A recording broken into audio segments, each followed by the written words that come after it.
Everyone, welcome to Into Action. We are so glad to have you here for such an important conversation this afternoon. Welcome to Creative Renewal, Arts, and the Homeless Crisis. To welcome us this afternoon, please welcome to the stage Trevor Davis, activist, artist, and a great partner to Into Action. Welcome, Trevor.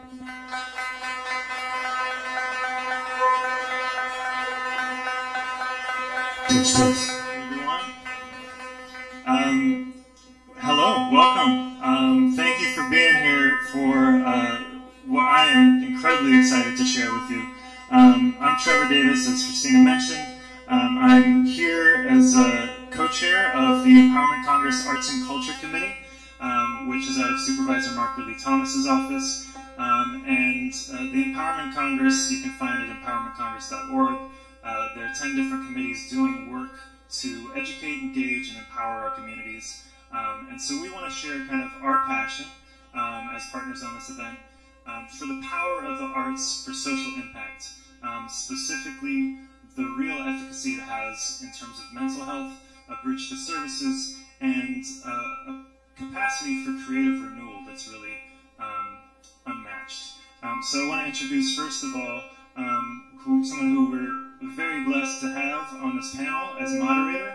This is Mr. Pete White of the LA Community Action Network. How's everybody going? So I'll hand the mic over to Pete in a moment here, but I just want to give kind of a frame on what we're going to talk about this afternoon. So creative renewal. This is the theme that we're really going into, and the reason it's so wonderful to be a part of this exhibition is that culture, as Yossi talks about, culture creates culture, culture changes culture, and ultimately, if we want to create a sense of a real expansive, inclusive community, then we need to use culture as a tip of the spear to really open up our hearts and connect us to each other and break down those walls. So, as we're going to talk about the calls to action towards the end that we can all take note of and get involved with, the first call to action is to look around you and see the people around you and really kind of take a moment to breathe together and create a sense of community right now, right here. Because as we talked about with the Empowerment Congress Summit this past weekend, our theme for the arts and culture, for the Arts Village, was community is the heart of democracy. And so, if we want to create a vibrant civic life, we need to use the arts to activate people, to open up our hearts and to actually connect with each other and go not from a sense of helping us and them, but from a sense of helping us. So I'm really very honored to have such wonderful people involved today, including artists who have experienced homelessness, who will be sharing their voices, their mosaic artwork is around, and just be able to share their lives with us. So with that, I'll give it over to Pete to give a context a bit more. Give Trevor a round of applause, y'all. So just so folks know, this is not going to be a sit-down sort of panel, right? So if you came here thinking that you were just going to sit down and watch people talk, that's not going to happen, right? Are we all right with that? It's going to be highly interactive. And so we're going to do a call and response just really quickly, and then I'm going to set some context around houselessness, gentrification, and art, right, to get us started. And so the call and response just goes quickly like this. Art has no address. We are the destination. Art has no address. We are the destination. So we're here to talk about art and homelessness and creative resilience, right? But it's really, really interesting when we think about art and houselessness. We have to put houselessness, not homelessness, in its proper context, right? And so we'll see the numbers. We know the numbers right now, and the numbers are always highly disputed, are 58,000 houseless people in Los Angeles County. We know that there's a 20% increase in the city of Los Angeles and a 23% increase in the county.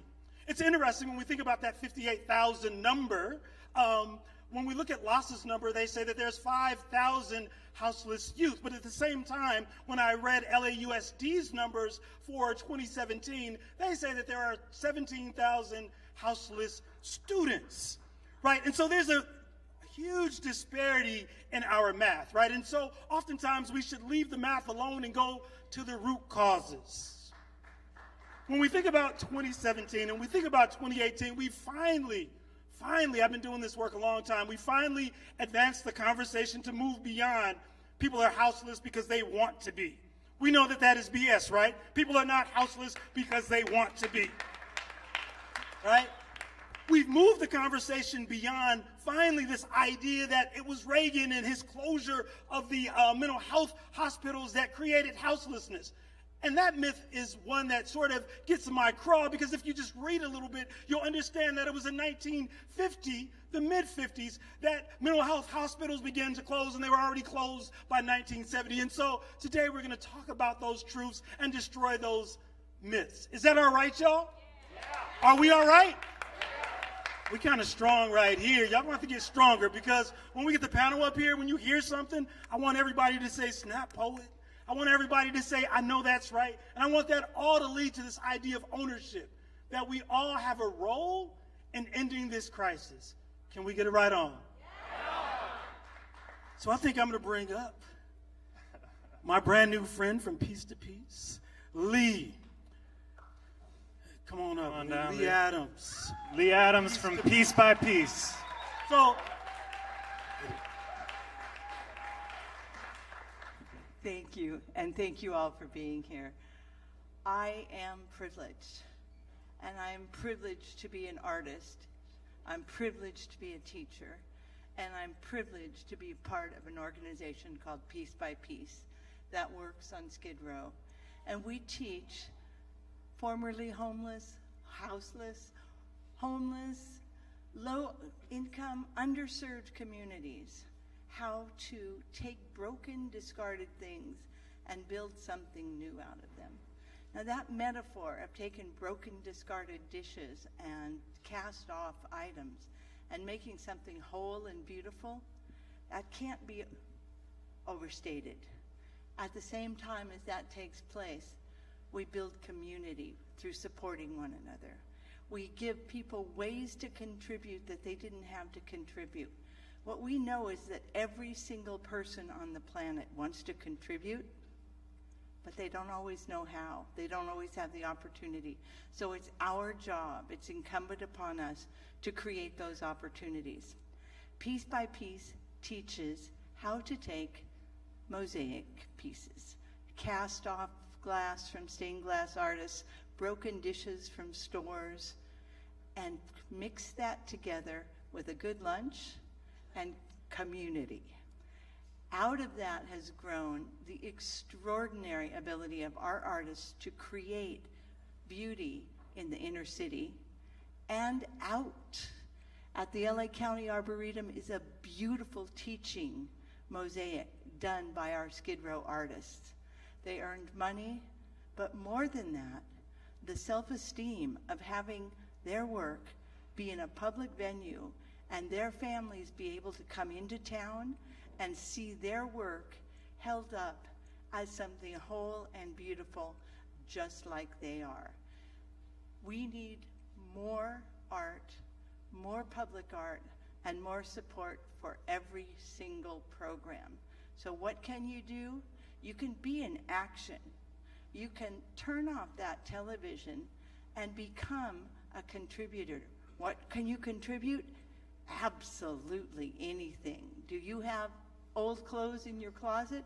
There are people who need clothes. Do you have broken dishes? We want them. We love that.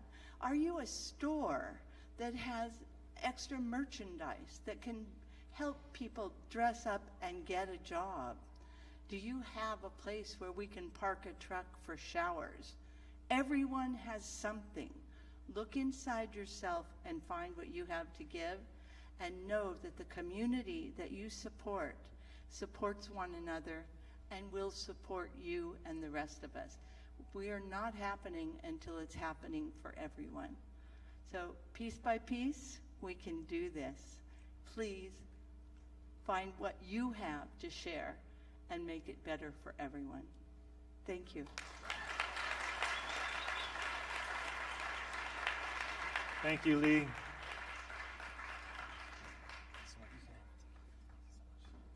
Another round of applause for Leigh Adams. If this is the first you're hearing about Piece by Piece, I highly recommend checking them out, PIECE by Piece.org, and you can find them also at the Mercado La Paloma downtown, where they have a space set up. Really wonderful stuff, rehabilitative and the ways that only the arts can, as well as skills training, as Leigh mentioned. So I'm going to get right to it and introduce another wonderful partner that we're privileged to have. They are called the Urban Voices Project, and this is Leeav Sofer.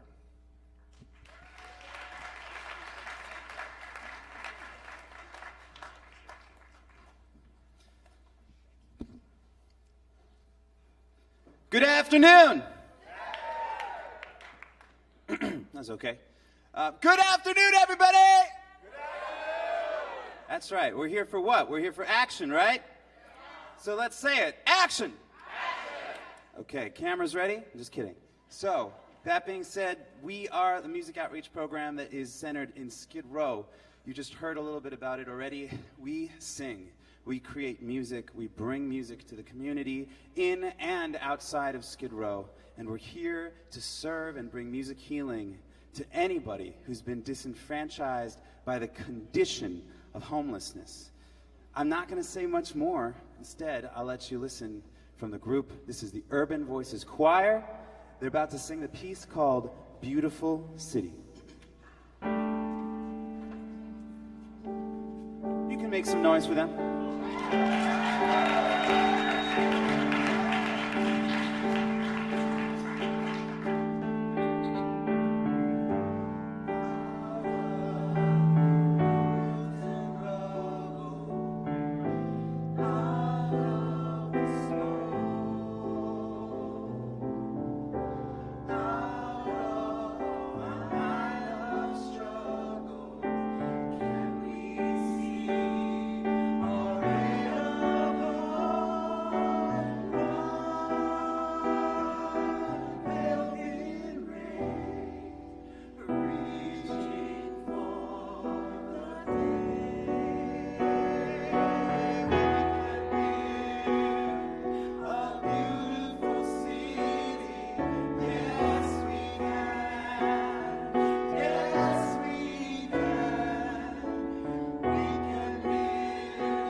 Thank you so much. You'll get to hear more about this project later on in the panel, but one thing you should know is that music and art not only speaks action, but it also creates sanctuary. It creates safety, creates a space. And many times we've all been down where we need sanctuary, and we need a place where we can feel safe. And so one time an individual can come into a room and sing and leave everything else behind. Then they can sing in community with their family, with their choir, and they can share with each other, they can blend with each other, they can listen to each other, and they can be heard, all at the same time. And finally, we can take that sanctuary of individual, we can take that sanctuary of the room, and we can take it, bring it to you, and create a sanctuary of a city. So that's why we're here, to call to action everybody, to be part of the music, to be part of the bell that rings and creates sanctuary in this whole entire city. What do you guys think? Now, part of that sanctuary is not just action, but just utter joy. So what I need you all to do is to feel a little bit of the love, feel a little bit of the energy, clap along, and smile. Today's a new day. Where's the sunshine? Where is the fountain that's dark in my heart and I feel like it's alright. Today's a new day. The way of all blue skies. Where is the love and the joy that you promised me? Tell me it's alright.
just your smile.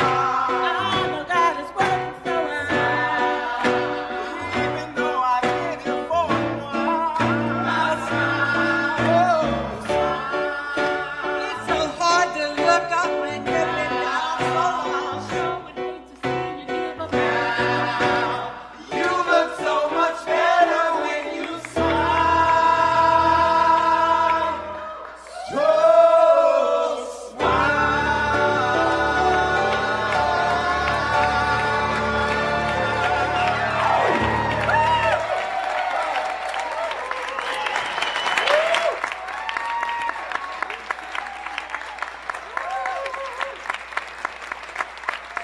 Thank you so much.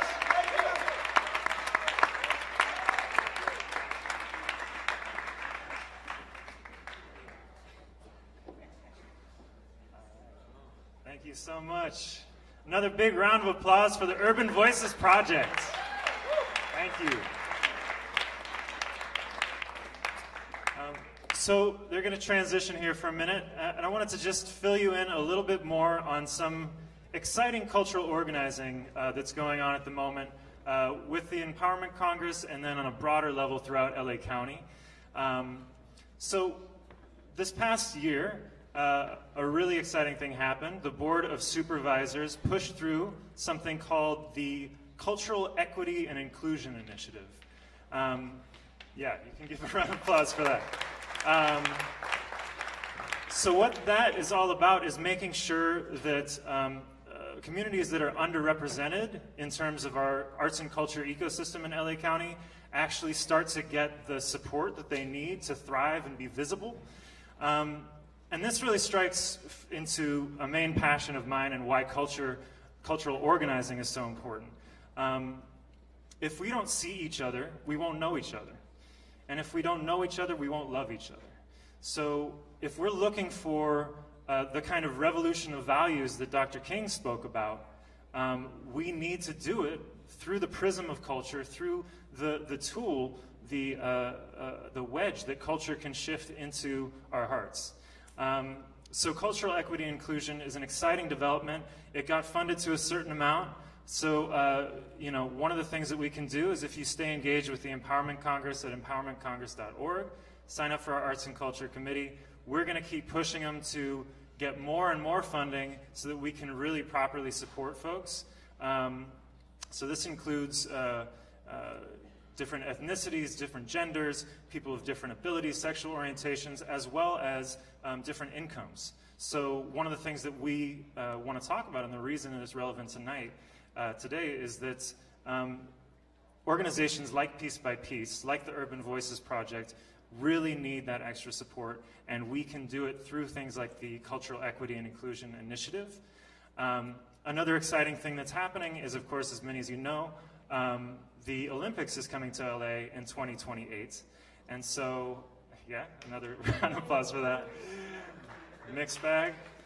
So the good news of it, no matter how you feel about it, the good news about it is that it's an opportunity for us to advocate and get some extra funding into communities. If we use this opportunity correctly, it won't just uplift the mainstream institutions. We can actually use it as a way to uplift underrepresented communities and folks who don't have the kind of capital that they need to have proper representation culturally in the city, in this county. So please stay involved. Come on out as we continue that process. Right now, I'm going to lead into a wonderful initiative. We're just going to give a snippet, a quick video about something that the mayor's office is putting forward, an initiative called Food Fight, to address food insecurity, which also, of course, relates to homelessness. So with that, the video.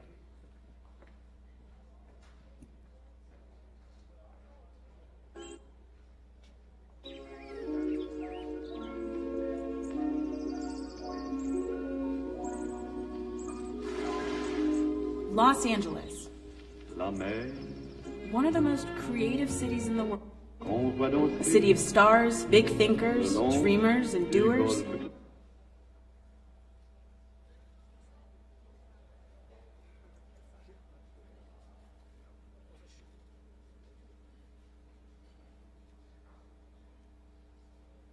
entire city of storytellers. We've got romance. The past is just a story we tell ourselves. Comedy. Like a little kid who gets a puppy for the first time, just hugs it so much, snaps his neck. And of course, tragedy. And not just that kind of tragedy. This kind of tragedy. More people are homeless and hungry in LA than ever. But not because there isn't enough food. It's a story about the food we don't eat, because there is a surprising amount of it. A report by the Natural Resources Defense Council says that as much as 40% of all the food produced in the United States never gets eaten. Out of the 10 million people in Los Angeles County, 58,000 are homeless and don't have access to healthy food. The problem is, we have the food. We just choose to throw it out. As a young cook, I came up in an old school system. Use everything, waste nothing. The city of Los Angeles wastes 18 million pounds of quality food every day. Looks like it's perfectly fine, nothing wrong with it. We got some kale here. We got broccoli in the back as well. We're literally taking food out of the mouths of the hungry and sending it to the landfill. And the city we love is at stake. But it's a battle we believe we can win.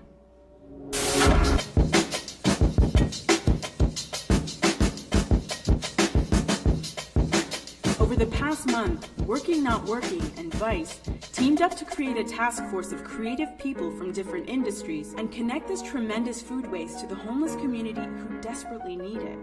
Here's what we learned. Good food is the first step to restoring dignity, and it's a major factor in getting people off the streets and into programs. If we can solve this problem, we can reduce our homeless population dramatically. So here's the deal. One of the major reasons food isn't donated is because restaurant and store owners think they'll get sued. We all think that if you donate food and someone gets sick, you can get sued. You guys donate it then, or it goes straight in the garbage? It's a false fear. You're covered by the Emerson Act, which says you cannot be sued if you make a food donation in good faith. The other reason is that donating can be expensive because there's no system to facilitate it. So the task force came up with an idea we're calling Food Fight. We want to make donating food as easy as calling an Uber. If we can connect LA restaurants and markets with shelters who need healthy food, we can really start affecting change. Here's how it'll work. First, we get businesses to commit to donating as much unused food as they can with the goal of becoming a zero-waste kitchen. Participating restaurants will say it loud and proud, on their entrances, on their menus, and on their open table and Yelp pages. Diners will be educated about the cause and encouraged to round up their bills just a tiny bit. This money will add up quickly to fund restaurant staff to stay after hours to pack leftover food into branded temperature-controlled coolers, instead of just throwing it all away. We'll partner with ride-sharing apps to create a surge where food needs to be picked up, empty coolers dropped off, and deliveries made to homeless shelters all over Los Angeles. So why are we doing this now? Because since 2010, homelessness in LA has increased by 34%. Property values are on the rise, and low-income individuals are having a harder time securing food and shelter. Shelters that offer good, healthy food are a gateway to services like job training, support groups, education, and eventually, permanent housing. The battle is serious, but we have the food and technology now to help us win. Let's use it. Join us to support Food Fight. Hunger in Los Angeles ends here.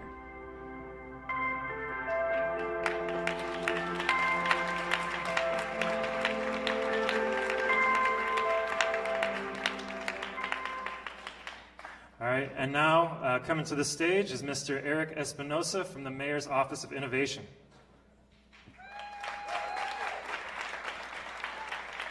Thank you, everyone. I want to say thank you for coming and being a part of a huge dialogue that we need for the City of Angels.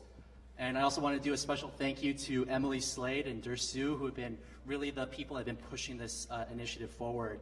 And our baby boy's head that night because I had school in the morning. My mom and I were homeless, but know this, sometimes life happens, you just can't control this. My mama protected me with a tent of love and acceptance. Because I had that, we still live some semblance of normalcy. Our circumstances didn't define we. This is for my mama, who visibly showed me to respect myself, because if I don't, no one will. Skid Row was temporary because we connected to community, grasped the extended hand, and continued striving just to be the best me I can manifest to be.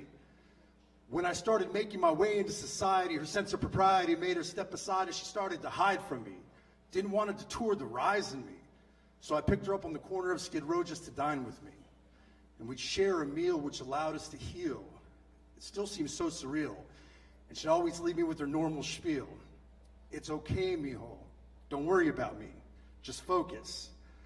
I always thought that was bogus. But she did it out of love. It took years for me to know this. Despite my protest, I'd drop her off on the corner with some leftover steak and sodas. I was walking down the street the other day when a homeless gentleman looked my way and said a simple, "Hey." I said the same and then asked his name.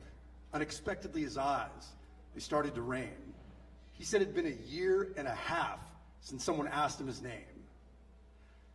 It was Peter, by the way. And we hugged. And I held him tightly to remind him even slightly that I see his light in me. Let us not ostracize, but look into each other's eyes and mutually realize we are all human beings with lives to live. So give hope. We're the city of angels, not the city of angles, wrangling up tent cities like cattle, herding them to your new pasture, past your next exit on the 10 and Alvarado. I have never lost faith in you. Thank you for never losing faith in me. Thank you.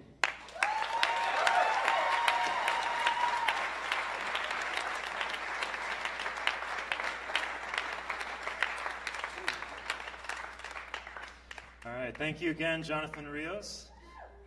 And now we are going to start to set up for this wonderful panel that we have. And I'll just give you a basic kind of flow that we're looking at here.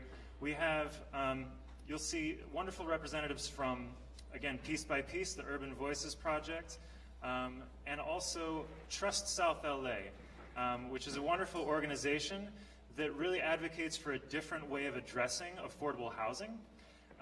So in the context of this panel, we're going to talk about creative renewal individually and the ways that the arts can really activate that kind of dormant creativity and a sense of possibility within us individually.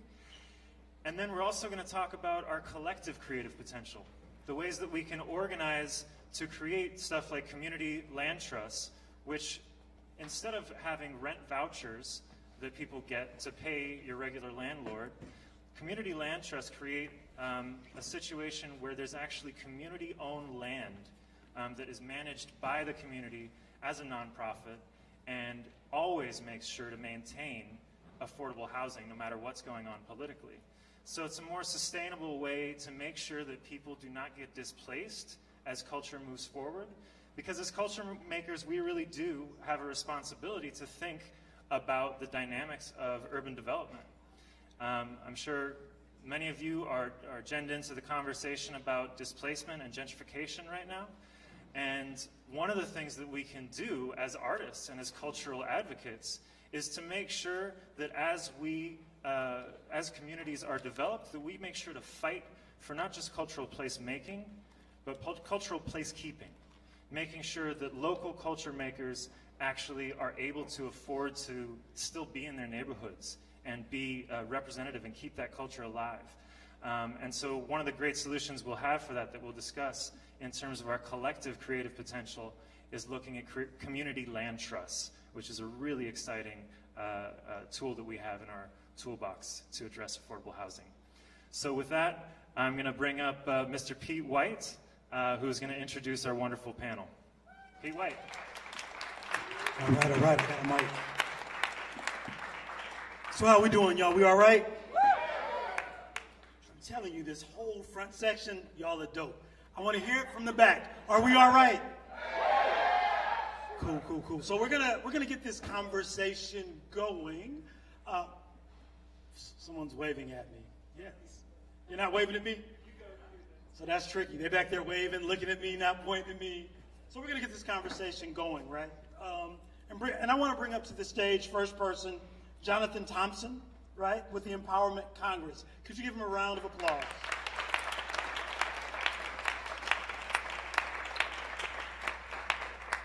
Jonathan, are you in the house?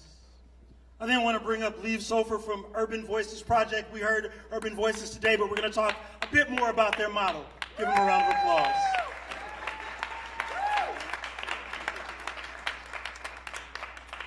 June Cigar, where you at? Piece by piece. June, I saw you. Where are you at? Give her a round of applause, y'all. June says, here I am. There it is. Giving him the bank head. Then last but not least, Malcolm from Trust South Los Angeles. Malcolm Harris.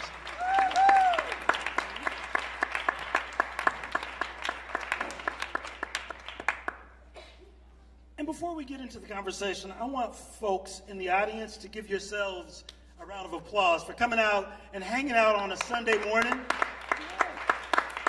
to have this very, very important conversation around creative renewal, right? And when we think about the word renewal, right, that's a trigger, like for me, that's a trigger word, right? I think about renewal, and the first thing, urban renewal, right? And oftentimes if you're thinking about urban renewal and you're people of color in this country, there's a problem with that. But the idea of creative renewal, right, as a concept is intriguing because it could mean so many different things in so many different communities. It can be a verb, an action word, and or a thing, a noun, right? And so today we want to make sure we're making it an action word, a word that sort of brings us all together, right?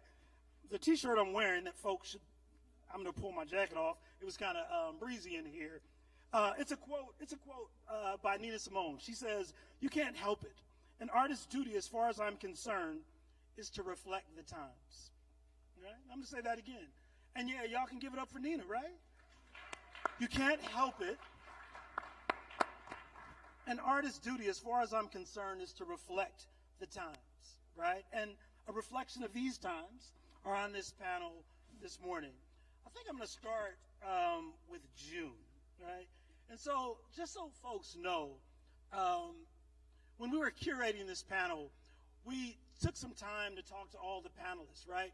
And if folks have ever been, in the curation of a panel, you always know that the gems of what should be heard by all of y'all actually happens in the interaction before the panel. And so we're going to try and recreate some of the things that were said in that panel. And so when June and I were talking about this panel, there was a couple of things that she said that struck me, right? She said a lot that struck me, but I want you to sort of raise again today. And so you talked a bit about, I don't want to leave here without saying it, right? And that was a theme, that was a chord that came through our preparation. I don't want to leave here without saying it, right? I want to talk about that, right? But then in connection, I also want to talk about how and why you've used art, right, as an intervention into your healing. June. Thank you. Wow. I can hear my voice.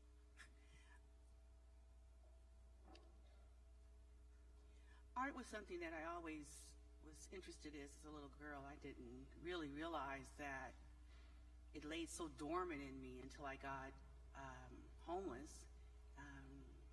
I had breast cancer and went through Martin Luther King Hospital, oncology, got help there, but I was still homeless. So I met one of the persons down at Skid Row who was part of the SRO who told me about the Pershing Square Apartments.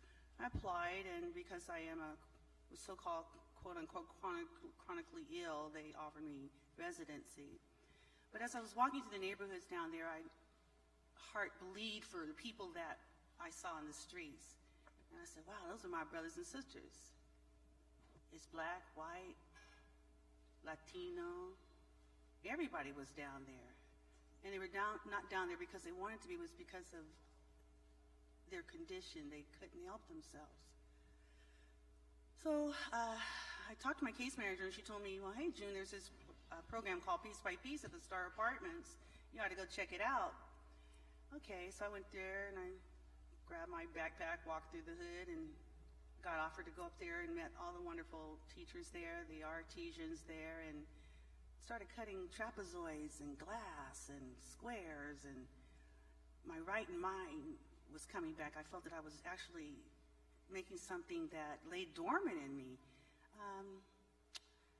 So I did a work of picture frames, but it wasn't until I did a mosaic of I call it my Black Mona Lisa of myself, that I actually saw the beauty that laid there.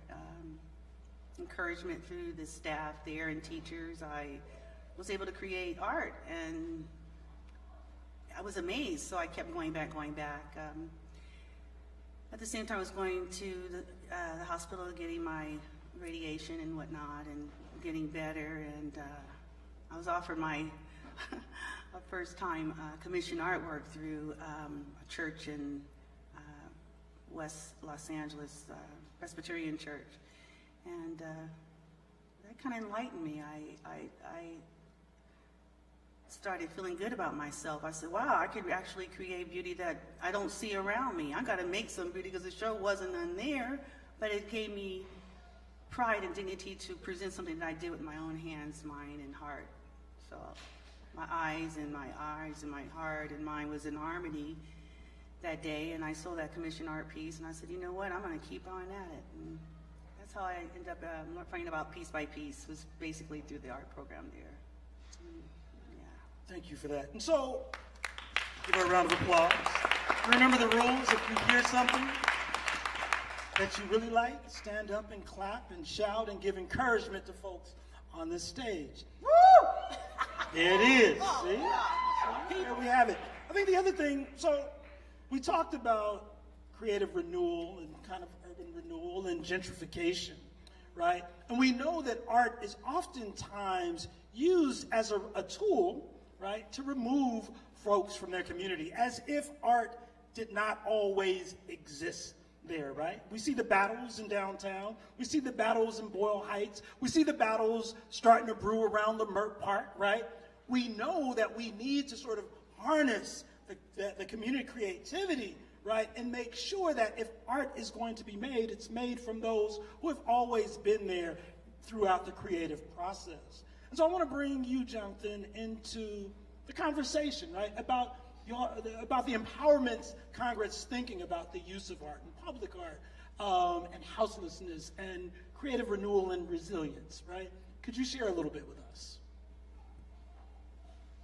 Yeah, that's a lot there. I think overall, I think the Empowerment Congress, Arts Committee, the Human Services Committee, I think collectively what we realize is that, you know, housing in and of itself is good, but it's not everything. And so you need art and life and community and flavor and all that brings to really have a place that's whole. And so, but there's also there is this struggle that happens when communities are going through transformation, when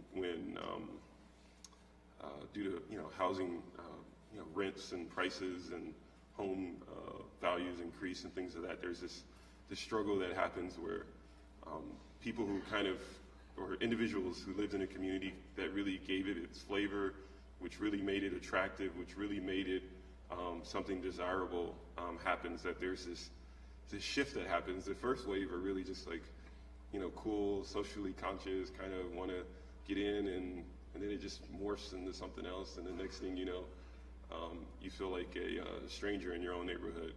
And I think we see that happen throughout the county. So, but I think that's the importance of having forums like this, where we can kind of talk about and reflect upon this process that happens, right? And what do we do so that system isn't constantly replicated throughout the county of Los Angeles? How do we have communities that are whole and healthy, that embrace the artists that live there, that they can continue to design and build and create that flavor, that they can have affordable housing and healthy communities and affordable rents, and their kids can go to school and they can play drums in their parks, and they can, you know what I mean? That process that happens. So I think that it's this collective process, and I think it's been happening through everybody's efforts, and you guys really need to give yourselves a round of applause through the passage of Measure H and Proposition HHH. That was a collective effort.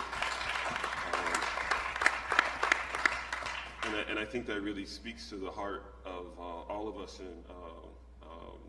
in the county, that we really love each other, and that we're willing to pay it forward. But I think something that was said earlier, which was people want to help, but they don't always know how. And I think that these dialogues kind of guide us in the process that we know how we can help each other. So. Oh, that's right. So the electorate definitely turned out big. Triple H, $1.2 billion over 10 years. H, $350 million per year. That was a resounding sort of sound, a clap by Angelenos who said enough is enough, right? Angelenos who said we're tired of seeing encampments grow at the same rate as the dance of the cranes, as the skylines also continue to grow, right? But as we know, and part of why we're here today, it's not just enough to go to the polls, right? Because we know that there are boundaries that are created, right, in political processes. But those boundaries are actually removed when we instill art. Art allows us to create a greater vision for our communities and where we want to be. It provides a brand new North Star, right? And so when we put those things together, it's the only way that we're going to transform Los Angeles the way we need to transform Los Angeles. It's not an either or, it's an and both. Yes. Yes. So,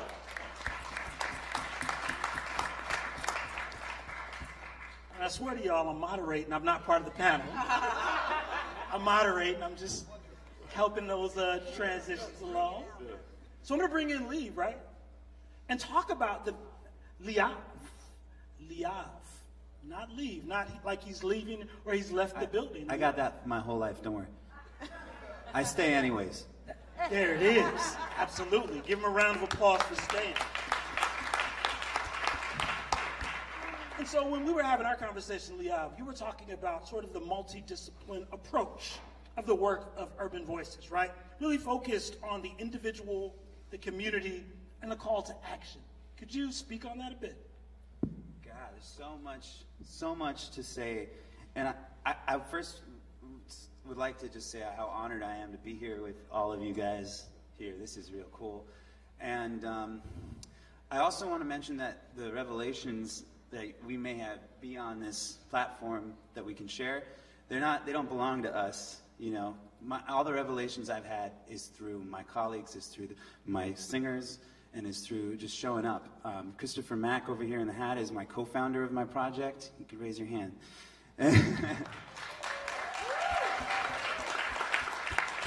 And everything, any revelation-like thing you're going to hear from out of my mouth is me just channeling them. And also I'd like to mention one person who's not here, Kate Richards-Geller, another director of the program. Christopher Mack works in community outreach for the Wesley Health Clinic that serves Skid Row. Kate Richards-Geller is a music therapist for 20 years, and all I am is just a music teacher.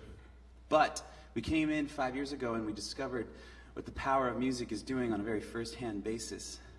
Not only how it invites someone in, but from the music therapy side, we discovered there's a lot of stuff out there that there's so many studies. You can Google articles about mental health and music and how it only heals in a diaspora of ways. But what was interesting too is something that's a buzzword in clinics these days in healthcare, which is called social determinants of health. Any of you guys ever heard of that before? Social determinants of health? It's the environment around a patient so that they can, how they live, where they work, how they grew up, you know, the demographic that affects how they can pursue their health care, affects how they take their medicine, affects how they famously say it's the cause of disease, is the social determinants of health. And what we've discovered is having programs such as art tackles this directly. It provides a healthier environment, it provides a community, social interaction, it provides structure. Everyone always knows in my choir that 4 o'clock on Wednesday afternoon, there's choir practice. And whether their phone got stolen and whether they've been on the streets for the last 6 days, guess what? I see them 4 o'clock the next Wednesday. They know we're going to be here. There's structure, we're showing up, and they show up too. So the professional development that comes from it, there's so much that an individual is getting on the music healing side of things, on the way that they're, as a person, finding what's already inside. And I'm channeling Christopher Mack right now. He said the most important thing is leave a man with his dignity. Leave a man or a woman with their dignity. This is not my line. Yeah. And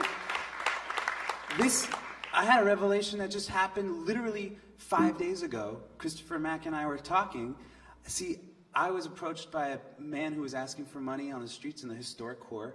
And I've always engaged in conversation with anyone that runs up to me, because anyone is a great conversationalist, you'll find out, no matter who they are. And of course, the interesting thing is for me, one of the thoughts that I thought, where I can provide action, where I could, you're like, we're all wondering, what can we do, right? So I said, I can't give $1 to every person, but what can I do? For the longest time, I thought, I should educate myself about what services are around, so that when someone comes up, I can say, like, hey, I can't give you $1, but where are you getting your next meal? I know the address and can point you in the direction of the next place where you can get a hot meal. I thought, that's a great way I can help. Isn't that a great idea? Wait. Not always. See, Christopher Mack and I said, you know what, Leeav? You didn't need to do that. You didn't need to tell someone that their life needs to be fixed. Because that's what society is always saying. They're saying that your life is a problem. Where you're at needs to be fixed because you're broken. And he taught me leaving a man or woman with their dignity is just about listening. If they ask you, do you know where I can get a meal? Maybe it is good to have that stuff. Thank you. But the most important thing, on a very simple way, if you want to know tonight, tomorrow, when you're walking on the street, how you can help a person, just spend an extra 3 minutes and just listen. Just be there, show up, and listen to the individual that every single person is, because each one of us is an individual that wants to sing, wants to be heard, and wants to blend with the choir of this huge city, and wants to be loved. Thank you, Christopher. And wants to be loved. Give it up for Leeav, y'all. So, I'm going to get to you, Malcolm. But June, I just saw you nodding your head. There were so many points in that conversation where I saw you nodding your head. Are there thoughts that you want to share? Oh, absolutely. You talk about giving a person their dignity and pride. That's all we really have. If you help a man when he's already down and you give him a hand up, you can't help but want to improve your own life. Because I think in terms of, homelessness covers every racial, browns, ethnicity, education, it doesn't matter. But when someone asks you for what can I do to get better? Where can I go to get food? Where can I go to get shelter? Where can I go to get just someone to talk to? It's very important to have services intact in the Skid Row area and throughout Los Angeles. All the gentrification is going on downtown. It's almost like they're pushing the people. Where are they going to push them? Across Alameda, over the freeway? No, we have a right to assimilate, to be part of a community. We all have a beautiful culture. Yeah. Latinos represent up in here. Because all I know is, before I exit stage left, I want to hear the father say, June, job well done. That's right. Appreciate that, June, and you're making my job like way easy, because that's the perfect transition to Malcolm when we're talking about having the right to be here. And what are those tools, right, that are being used to make sure we can scream, we're still here? When gentrification attempts to wash us away and to banish us, what are those tools that are being used to keep us here? So I work with an organization called Trust South Los Angeles. We are a community land trust here, based here in LA. I should say to back up, so for folks who may not be familiar with the community land trust model, the idea of the community land trust is that we own land. And that if we can find ways to own land, that a community can own land, and we can keep our hands on that land, then regardless of what happens around us, we can control it and we can maintain the affordability of it in a way that will be able to maintain our families. And and our communities. And so we're talking about gentrification now, but the conversation about displacement is much older than this recent conversation, if that makes sense to folks. And so part of the work that Trust South LA does around the whole issue of displacement and holding on to community and family and land is we have a couple of models that we use. And one of them is our community land trust model, which is just in general that we find ways to get our hands on this land and we will own it. And that, and particularly in parts of South Central, and particularly around the USC area, we see a lot of development that over the last 20 years has really displaced and changed the face of those communities. We are currently a part of a coalition, a part of many coalitions, but one of the coalitions that we're a part of is called Free Los Angeles, which is a coalition that's really looking at how we can look at the number of empty lots that we got in LA, and I don't know if folks have seen empty lots. A lot of them are, we probably drive by, they may be next to our houses, etc. But what if we can find a way to map out how many empty lots we have in the community, and if we can figure out how many of those are public versus private owned land, how can we get our hands on those public lots, those, I mean, the city owned lots? And how can we bring community in to really help us figure out what those lots should be used for. So that's the current project that we're working on. Give it up, give it up. So we have been working with community members, with funders, and with the city to really look at mapping those lots and figuring out from community itself, what are the community benefiting services or uses for those lots. So instead of us having to just make up like what could be there, maybe it could be a tiny house. Maybe it could take some of the folks who were selling on the street like vendors. Maybe it could put them like on a lot of our side streets, especially a lot of immigrants in our community. Could we create a temporary marketplace? So that's part of what we have been looking at. Give it up for Trust South LA. So check it out, y'all. There's a question box going around. I know Gerardo Gomez with my organization, he begged me. He was like, please, Pete, please make sure you pass the microphone. There's a question box going around. We're going to be here. Folks on this panel are going to be here after the panel to have conversations with folks because we knew we were never going to be able to squeeze it all in, right? But our role, or my role, my goal is to be like Harvey Milk. I'm here to recruit you into this community, right? Into bridging art. There's one question. I'm looking at you, Leigh, right? So there's this question. Come on up, Leigh. So give her a round of applause, y'all. So I don't know if anyone's hung out with the LA Community Action Network. Boy, watch it right there. We will do some impromptu stuff all the time. And so we were having a conversation, Leigh, about different forms of art, different mediums. And you hopped up and you talked about gardening as an art form. Can you talk about that? Oh, thank you. Gardening is creating an environment that's healthy for everyone. It's about having a place where you feel safe and where you can have good food and you can have your art as part of your surrounding. So when I talk about gardening, I'm talking about growing food organically, healthy, that we need. I'm talking about having butterflies and birds singing, flitting about the garden, and people being happy to join in there. It's an art. It's part of the art of living, and it's something that we could be creating on these land trusts that is good for all of us. That's right. So I warned everyone earlier today that this was going to be interactive. So could everyone just please get on their feet real quick? Where's Leeav? Sounds like we have some fans for Leeav back here. Give it up for Leeav, y'all. So there's a practice. Malcolm, can you help me out? Because we're going to make sure we put a microphone right next to Leeav. Right? And so there's this practice that if you're around LA can, or if you're in the Deep South, both the Global South, that we do.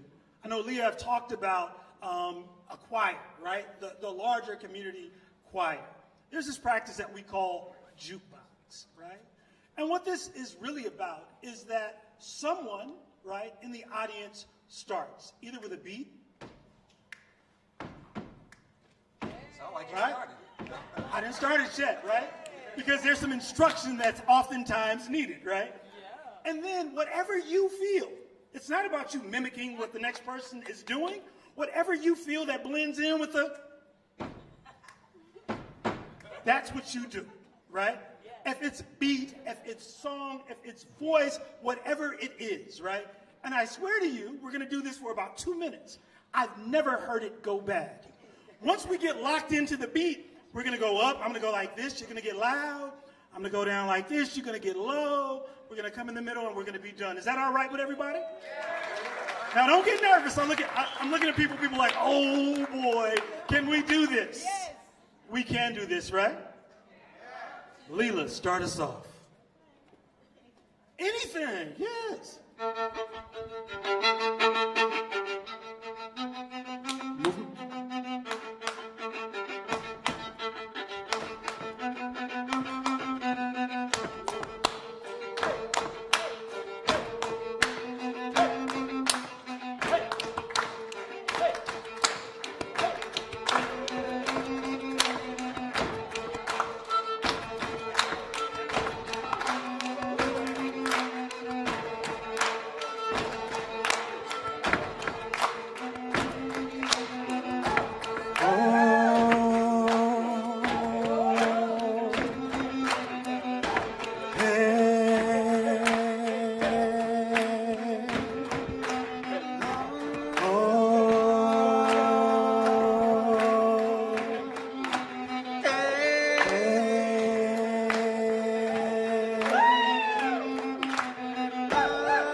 Everybody ain't participating.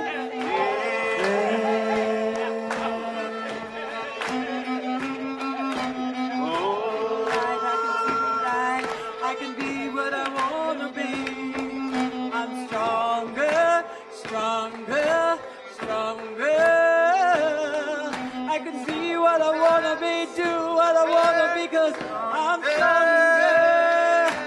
stronger, stronger, stronger, stronger.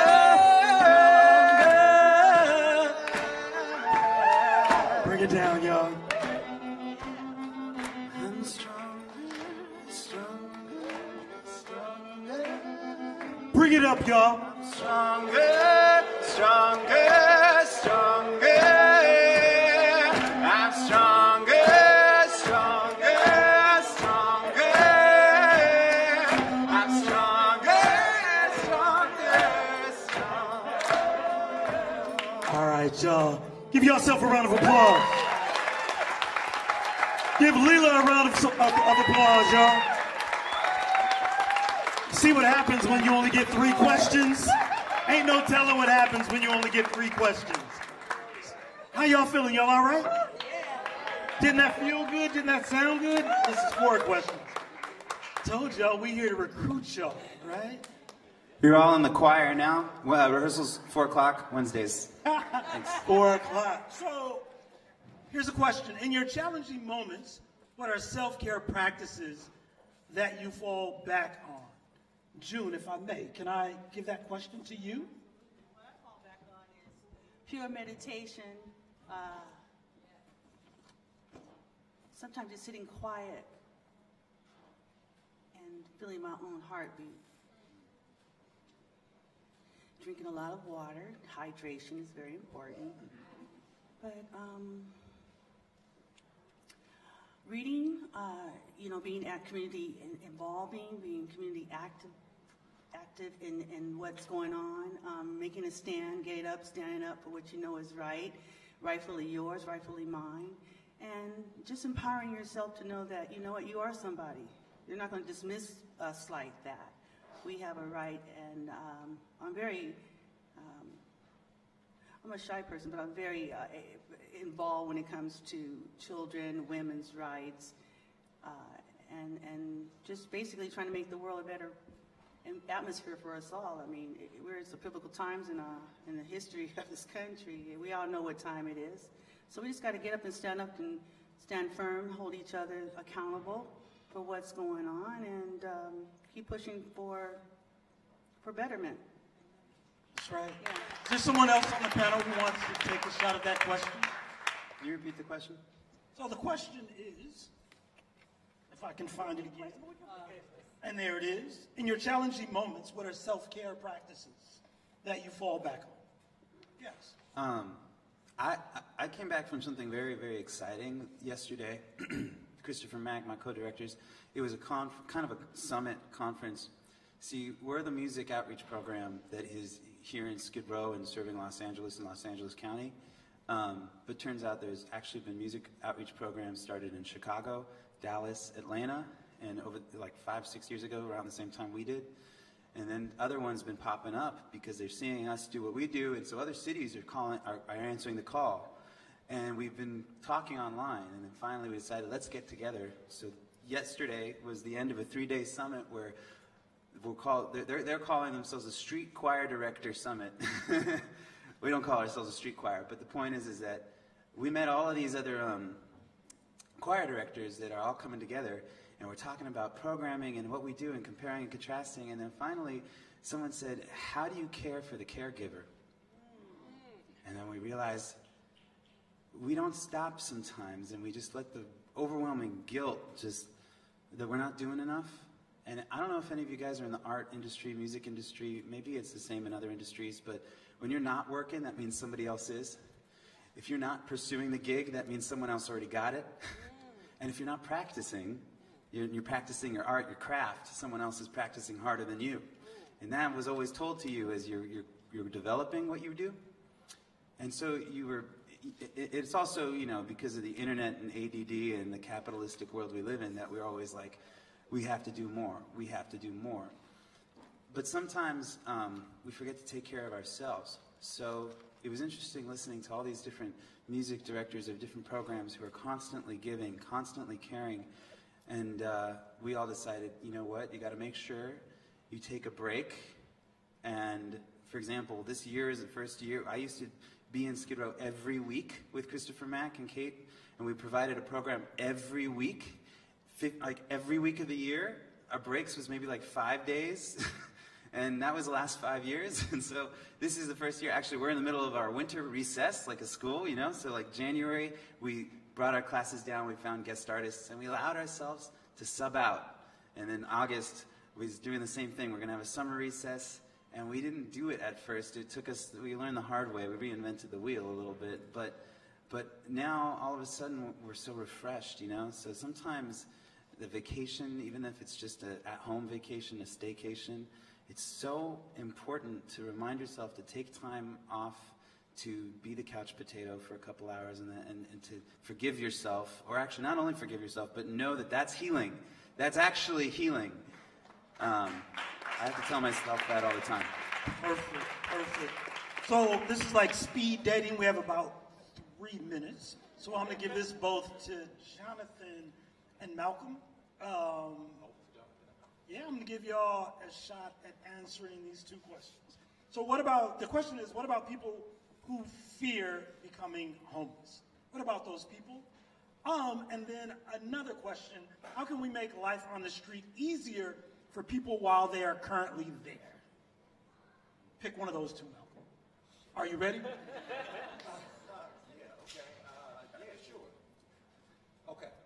You got the microphone! Yeah, I sure do. I'm trying to think. Okay. So I think I'm going to take the question about what about people who have the fear of being homeless. Yep. And so Trust South LA is a community land trust that works exclusively with low-income folks.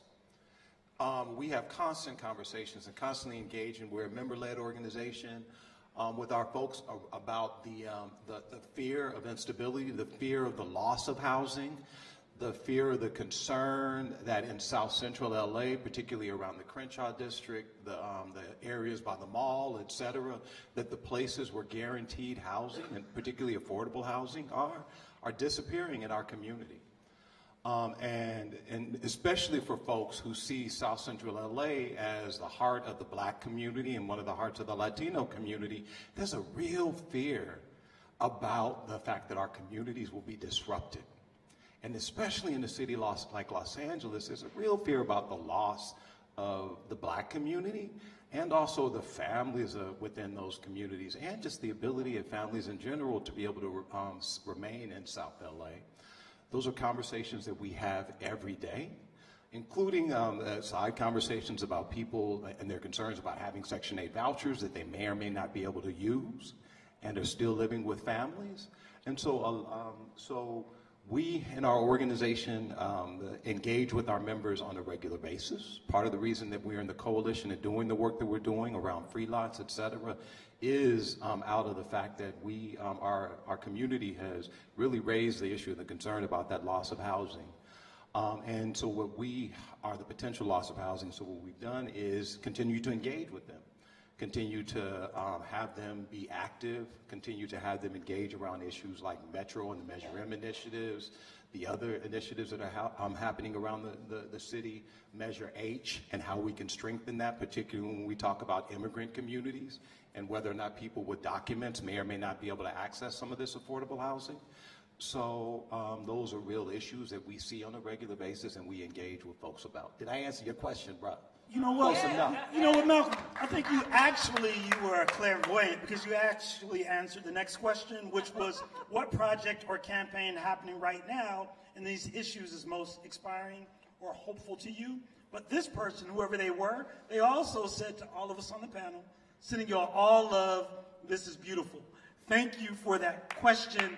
I think it's a wrap. Yes, I think it's a wrap, right? I apologize, Jonathan. I will say, folks, hopefully, folks are going to stick around. I'm sure there are more questions that are left in the audience. We're here. It's all about action. We're going to make sure this beautiful tapestry in front of us, folks who want to help build this out with Leigh and others from Piece by Piece, hang around. We're going to be out there weaving some justice. Jonathan got to get in. Jonathan, get in. Yes, so there's one thing. So one of the most important things that people like today, like next week is the homeless count. Can you raise your hand if you've registered for the homeless count or done it before? Okay, so yeah, so we need all of you guys.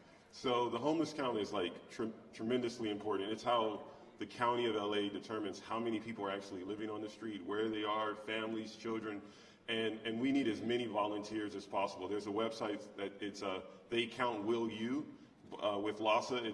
There's 3 days next week. You choose a night. It's in the afternoon. It's great. There's community. There's fellowship. You get in a car. You meet some people you never met before. You travel around. You count. One person drives. 2 people are looking out the window counting. One person. It's just amazing. But we need as many volunteers from South LA to the Valley. So if you could register, it'd be amazing. So could you give it up to our amazing panel, Jonathan, Leigh, Leeav, June, Malcolm. We're not done. We're just making a transition because now it's the time for the call to action. Come on up, Trevor. Give it up for Trevor, y'all.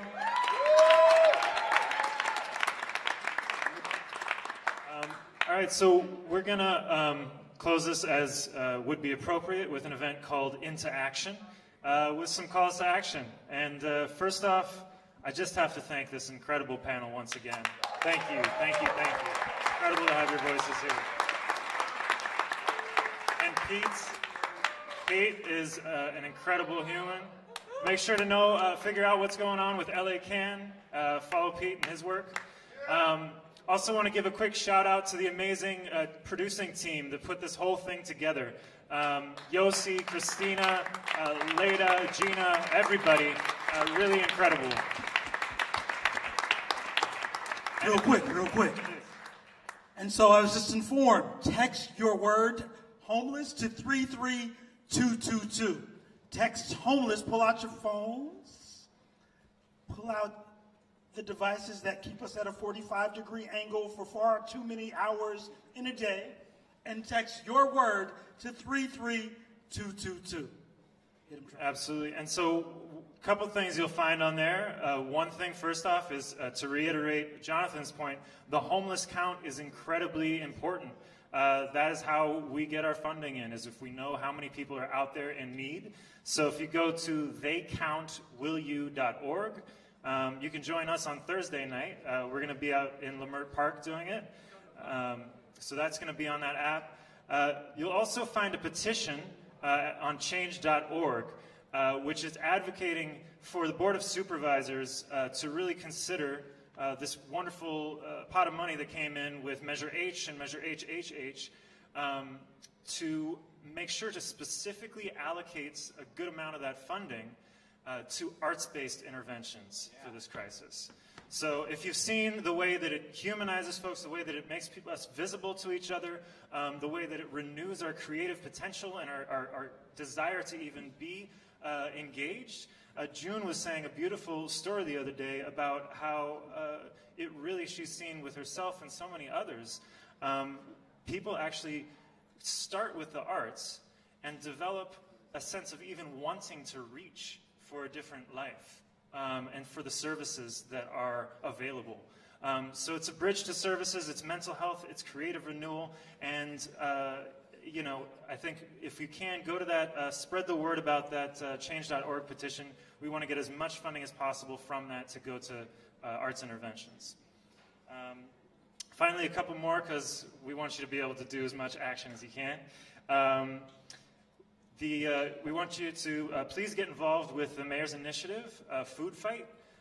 You can follow up there with Eric Espinosa. That's eric.espinosa, ESPINOSA, at lacity.org.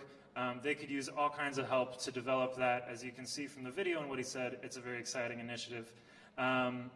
Lastly, a couple more things. Check out the Empowerment Congress. Get involved with our organizing. Please come on down. Join Free Lots Angeles, L-O-T-S Angeles, which is what Malcolm was talking about. They have a community meeting coming up where they're really going to organize in terms of making sure that what we want to do is we want to get that city land, get that county land that is our public land, and make sure that people can exist, cannot be displaced. So please get involved with Free Lots Angeles. Look them up, and please come on down to their next community meeting. And look up Trust South LA, which is organizing that. Last but not least, as part of, I want to give a shout out to Marie Kellier. I'm not sure if she's here, but a co-chair of the Arts and Culture Committee for the Empowerment Congress. She is an amazing leader for the arts, and together we advocated really strongly for the CEII. She did some incredible work, and she really inspired within the Empowerment Congress some of the work with a new advocacy framework called REACH, which I created to kind of really talk about the power of arts for social impact in a broader way. REACH means the power of the arts to revitalize, educate, activate, connect, and heal our communities. So, please. I urge you to get involved. We're in this room. We know the power of the arts. Go to reachforcommunity.org and help to build this community. Help to build a demand, because as we know, as Pete was talking about, you know, this is not casual. This is a crisis.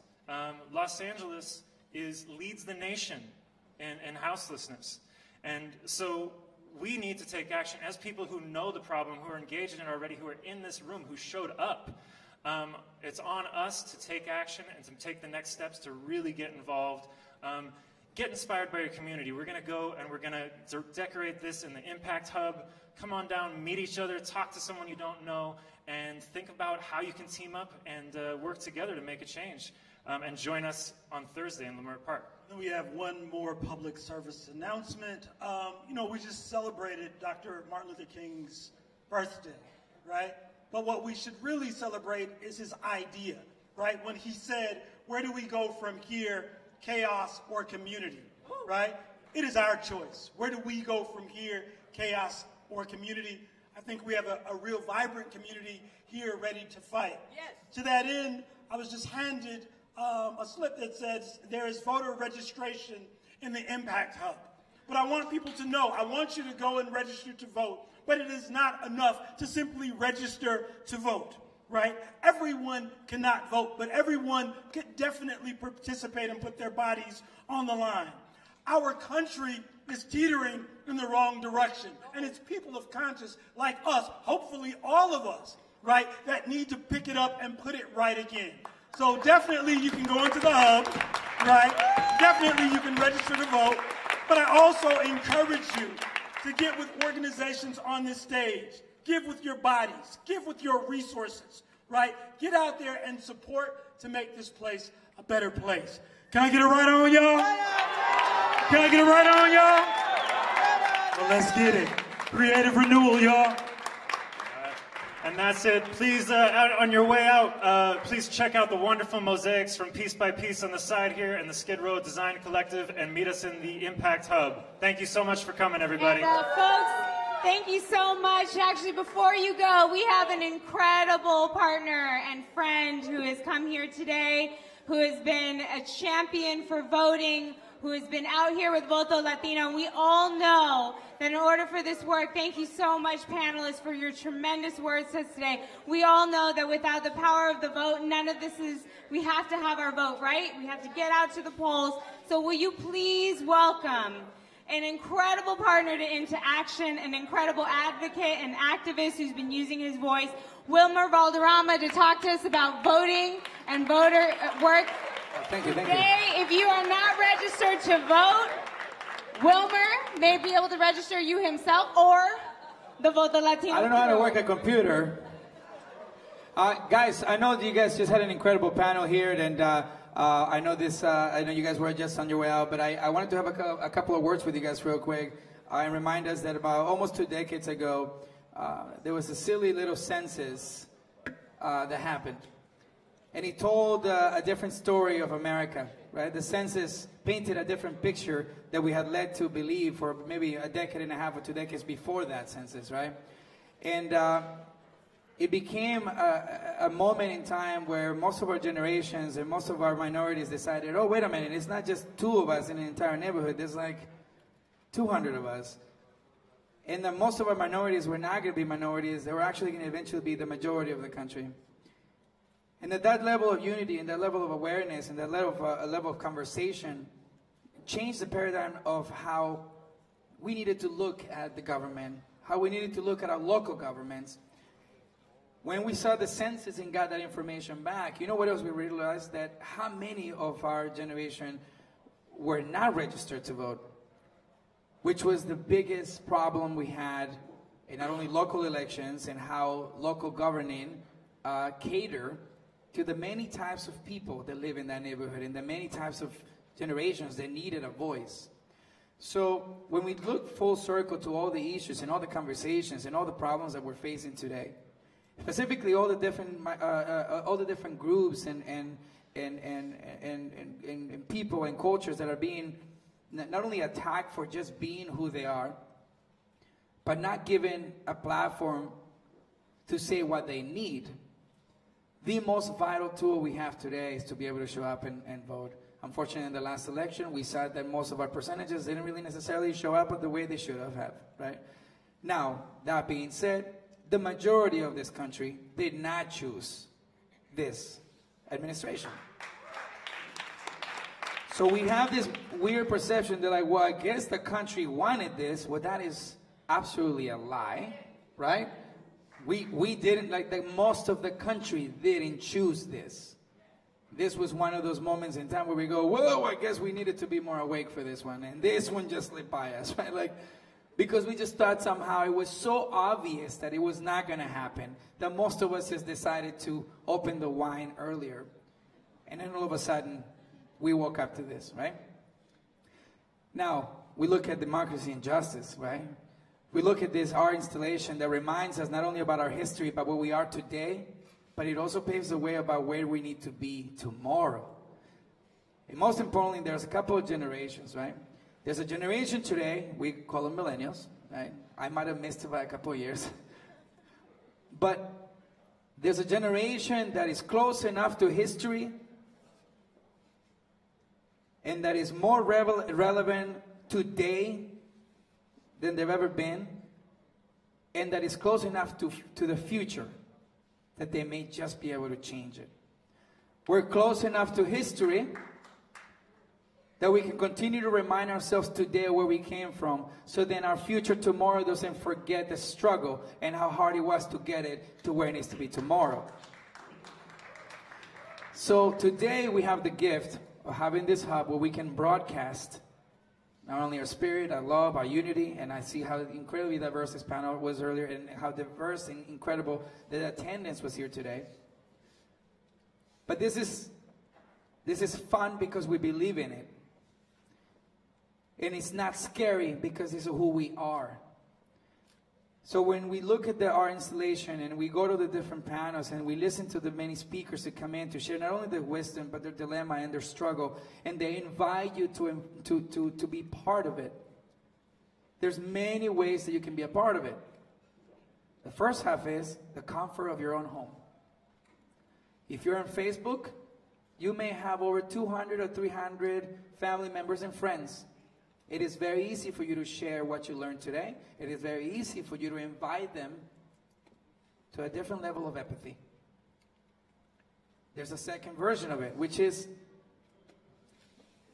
researching and broadcasting what you've learned. Get involved. Talk to somebody you've never met before. Don't be afraid to go to an African American and say, hey, what is the Black Lives Matter movement about? Sorry, I know I should know. Have an uncomfortable conversation because it leads to peace and understanding.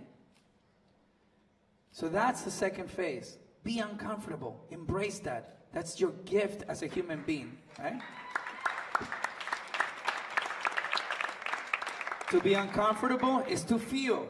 To feel is to understand. To understand is to your humankind, your human instinct to find a path to lead you to where it feels better. Simple as that, right? So the next thing is show up. Why not? Because this moment in history is invited us to show up to the march, to show up to the Capitol, to get involved with organizations that are doing the work and breaking the barriers of communication and bringing the people together. Be part of that. Be part of the most historic moment in our existence in this country, where we continue to become the definition of what not only liberty is, but the best country in the world, right? The land of the opportunity. And I also pay tribute to the millions and millions of immigrants that came to this land and brick by brick made it a country, right? So, thank you guys for allowing me to say a couple of words.